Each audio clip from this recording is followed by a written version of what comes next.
todo. Ya, igual usted usa el streaming nuestro, YouTube, usted no puede recuperar este programa. Sí, vos sabés que no lo estaba teniendo en cuenta. Bueno, téngalo en cuenta. Entonces tiene dos planos. Ahí va. El de su teléfono y el que genera nuestro querido amigo Santi Casserly. Bueno, ¿qué tenemos para hoy? Y hoy vamos a arrancar, vamos a continuar en realidad retomando el tema de la semana pasada donde hablamos de Pasteur. ¿Pasteur en qué sentido? Pasteur como el padre de la teoría microbiana. Pasteur es quien, a partir del cual vamos a establecer un paradigma bélico médico desde el cual lo que genera la enfermedad, va a decir Pasteur, es a partir de el contagio o de microbios externos que nos atacan. Sí. Bien, ¿qué pasa con Pasteur? Pasteur en finales del siglo pasado, en la Academia Francesa, 1976, va a levantar los papeles, las anotaciones de Pasteur privadas, el cual se las había dejado a su familia, con la condición de que éstas no fueran presentadas en público. Bueno, su familia decide... ¿Y por qué decía eso? A ver. ¿Tiene una teoría o se sabe? Y cuando leemos las anotaciones nos damos cuenta por qué. Porque Pasteur hacía experimentos científicos en los cuales él los daba como si él fuera un científico y como los daba como correctos, pero de fondo eran bastante fraudulentos sus experimentos. Vamos a decirlo de esta manera. Mira lo que te digo. Sí. El historiador Gerald Gayson de Princeton University levanta las notas de Pasteur y a partir de estas notas el New York Times titula: mintió, robó ideas y engañó de formas que hoy serían consideradas fraude científico. Iván Sopre, el gran Pasteur del instituto. Claro, el gran Pasteur. Y El Tiempo de Colombia tituló: Luis Pasteur, un mentiroso con bata blanca.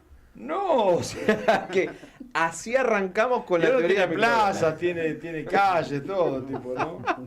Así que como para que te des una idea por qué Pasteur escondía sus notas, bueno. Era por eso.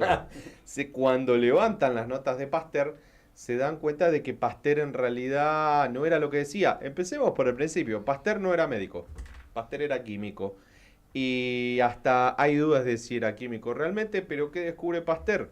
La pasteurización. Pasteur trabajaba con cerveza y vino. Se da cuenta Pasteur que subiendo... Menos mal que no se llamaba Garchetti, porque digo, la garchetización. Claro. Me da una leche garchetizada. No, pero de verdad no digo. No. Porque digo, ¿cómo ya? La pasteurización suena bárbara, se llama Pasteur. Claro. Pero se llama Garchetti. Bueno, mira. Sí, te flashaste ahí. Está muy bien, está muy bien. Bueno, ¿qué descubren con el amigo Pasteur? Bueno, Pasteur descubre que entonces ahora con esto de matar, subir la temperatura y matar bacterias y microbios, duraba más el vino y la cerveza. Pero Pasteur lo va a querer extrapolar al cuerpo humano. Pasteur tenía muy buenos contactos políticos, sobre todo con la familia Napoleón, y se fue acomodando hasta que él llega a tener un maestro, un mentor, que era médico, un médico muy importante, que era Béchamp. Y Béchamp decía que la enfermedad no provenía de afuera, sino que venía de adentro. Pasteur le roba muchos descubrimientos a Béchamp, lo subvierte, se arroga estos descubrimientos, que esto él mismo lo dice, y además va a decir que era al revés, que el microbio era lo que atacaba y generaba la enfermedad. Y por el otro lado teníamos a Bernard también, que era contemporáneo de la época, otro médico, Béchamp y Bernard, dos médicos de renombre contra el químico Pasteur, y también va a decir que el terreno interno era lo que preparaba todo para que viniera la enfermedad.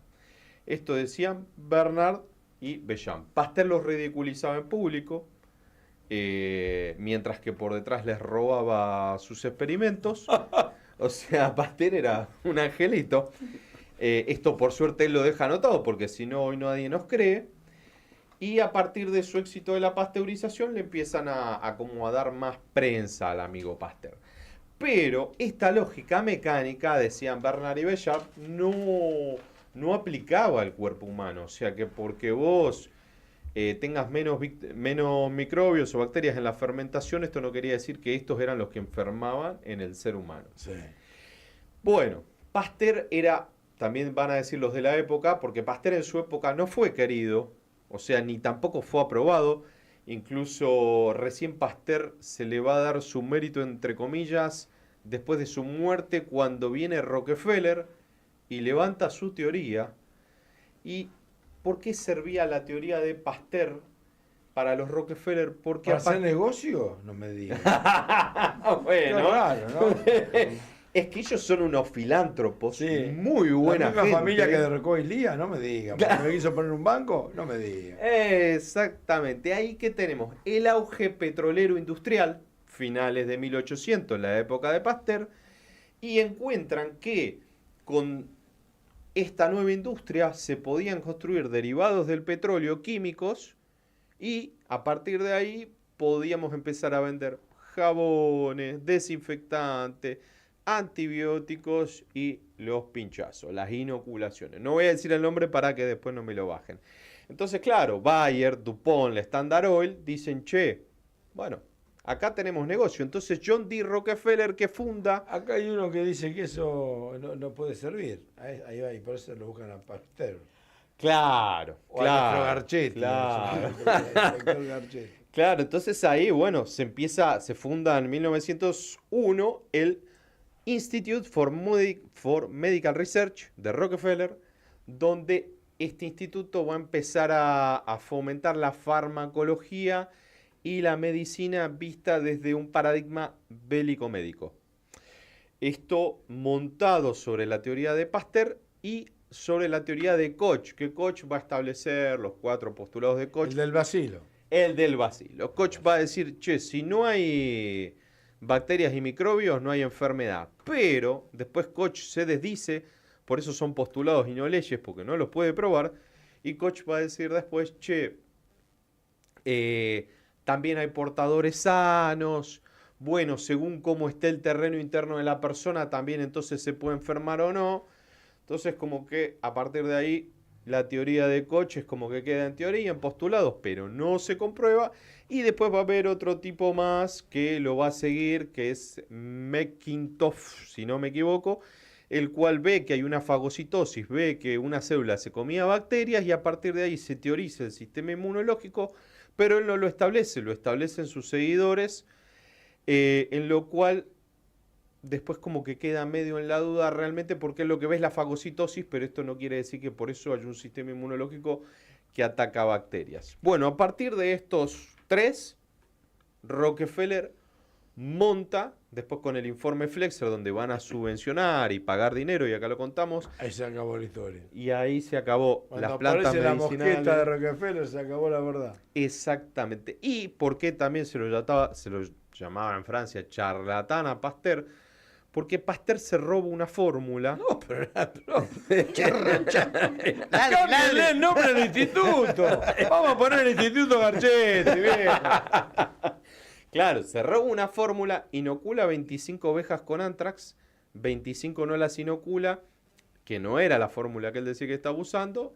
Ahí esas 25 ovejas sobreviven, pero esta fórmula era de Toussaint, que era un veterinario de la época, y Toussaint lo va a acusar a Pasteur de robarle, y después cuando se prueba la fórmula en Alemania y en Francia de las inoculaciones de Pasteur, lo que van a decir los historiadores de la época es que mataba más ganado de lo que sobrevivía. En realidad mataban a todo el ganado prácticamente con esta fórmula de la inoculación que se había inventado Pasteur. Después tenemos a Pasteur como el padre de la rabia. ¿Qué pasa con Pasteur y la rabia? Pasteur decía, bueno, la rabia como siempre, culpando a los animales. No, la rabia la transmite el perro. Agarra a Pasteur un niño de 9 años, que supuestamente había sido mordido por un perro, lo inocula, el niño sobrevive a pesar de tener graves síntomas. En el perro no se comprueba que tuviera el virus de la rabia, tampoco se podía ver ese virus con los instrumentos de la época. Y después Pasteur inocula a un niño de 12 años y muere. A él le hacen juicio a Pasteur y lo salvan sus contactos políticos. O sea, zafa de casualidad. El niño muere a los 15 días por una encefalitis Y después Pasteur lo que hacía era, porque no se crean que hoy estamos muy lejos de lo que tienen las inoculaciones, extraía médula de conejos infectados y se lo instalaba en la médula de los perros y la mayoría en sus experimentos morían. Pero él los presentaba como éxitos. Por eso el libro de este historiador se llama La ciencia privada de Pasteur, porque finalmente mataba niños, mataba perros, mentía, hacía shows de experimentos que al parecer funcionaban, y con eso Pasteur inventa la rabia, inventa lo que se vendía, las inoculaciones para la rabia, pero en lo que se le critica mucho a Pasteur es que estos perros que él le llamaba rabiosos eran perros que tenían atados, les inoculaba veneno, los maltrataba y después cuando el perro estaba con ganas de atacar y babeándose, ahí decía Pasteur que había rabia. Después otro médico Charles Creighton, en la historia de las epidemias en Gran Bretaña, va a decir que Pasteur produjo con esto más muertes de lo que había prevenido. Básicamente mataba a la mayoría de los animales que inoculaba. Y también niños. Yo mañana voy al Instituto Garchetti, nuestro Instituto Garchetti, y saco el busto del franchute ese chorro y asesino que está ahí. Era un menguele. Sí, Claro. Sí, porque no le importaba nada. Claro, no le importaba nada. más que cosa experimentaba. Inventaba. Ahora vamos a seguir, quiero ver la visión de la medicina germánica sobre esto. Desde la visión de qué hacemos con nuestro doctor Garchetti, nuestro doctor que no era Pasteur, con todas las acusaciones, no importa, porque acá vos decís, el tipo quedó como un héroe, le salvó a la gente de la rabia, la pasteurización, nuestra garchetización, ¿sí? Pero ¿qué es lo que propone, digamos, lo que sería la medicina germánica al respecto? Bueno, mira,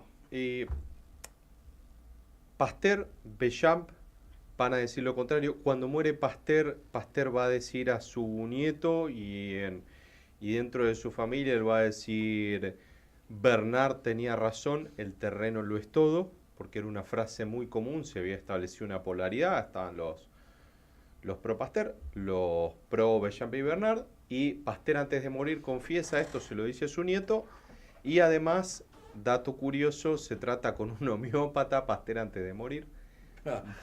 Casa regular, no jodas. O sea, el tipo muere joven encima, ¿viste? Pero bueno, ¿qué va a decir el Dr. Hammer casi 100 años después? Cuando comienza con su teoría, el Dr. Hammer va a crear lo que se le va a decir después la cuarta ley biológica, donde establece el sistema ontogenético de los microbios y bacterias, que es donde él va a establecer que por cada determinado tejido va a tener determinadas micobacterias, bacterias y hongos que van a trabajar sobre estos. Lo que va a establecer el Dr. Hammer y va a probar científicamente, este es el gran crimen del Dr. Hammer, que se puede probar científicamente, es que los que nosotros considerábamos los bomberos, los que nosotros considerábamos los que eran los incendiarios, eran Son los bomberos del sistema Claro, por ejemplo. inmunológico. Exactamente, el Dr. Hammer va a decir que el sistema inmunológico va a trabajar de otra manera, que inclusive hasta podemos dejar pasar, entrar bacterias que no tengamos, para que cuando después las necesitemos, el cuerpo las va a multiplicar y las va a ordenar ir hacia el órgano que se necesite. Inclusive la proporción de bacterias hoy en día se calcula dentro del cuerpo, micobacterias y todo, es un 10-1, con lo cual es un montón, es prácticamente más que células humanas, tenemos más bacterias que células humanas. Tremendo. Entonces, ¿qué también otra cuestión que descubre el Dr. Hammer? Muchos estudios, cuando se hacen hoy en día, te dicen, mirá, sí, vos tenés la bacteria de la tuberculosis, pero está inactiva. Y el Dr. Hammer, ¿qué va a decir? Justamente el cuerpo, cuando está en la fase activa, entendiendo la enfermedad como dos fases, fase activa mientras el problema no se ha solucionado, y fase de reparación cuando se soluciona el problema y hay que restablecer la adaptación biológica que tenía un fin específico, es que en la fase activa ya se comienza a ver bacterias, pero están inactivas. Sí. O sea que el cuerpo ya las empieza a multiplicar y en la fase de reparación, cuando las necesita, dicen ¡pum!, activen y ahí van a aparecer los síntomas. O sea que podemos tener las bacterias de lo que sea activas en el cuerpo y no pasa nada. Y esto muchas veces se ve cuando alguien se va y se hace un estudio de lo que sea y va a decir, mirá, tenés la bacteria de la sífilis. Y el doctor Hammer, pero no te hace nada, sos portador sano. Esto que ya inventó Koch para justificar su teoría, sos portador sano. No es cuestión de ser portador sano o no, es cuestión de que el cerebro le dé la orden de que intervenga en el órgano o no para repararlo puntualmente. Y ahí en esa reparación viene la inflamación y viene el dolor, porque el cuerpo no sabe reparar sin inflamación y dolor. Y ahí es donde nosotros nos asustamos y a causa de esto se llama iatrogenia. Empezamos a generar nuevos programas biológicos porque entendemos que eso es algo malo y que algo nos está atacando y culpamos a las bacterias. Y acá el doctor Hammer va a decir, no, estos serán los bomberos, por eso hay inflamación. Me acaba de llamar la Asociación de Laboratorios Argentinos Chochos, están con nosotros por este programa, felices para hablar. Tenemos otro amigo de otra cosa más rica. No, Esto pará, que perdí. trajeron unos arrolladitos. unos arrolladitos, jamón, queso, huevos, salsa golf.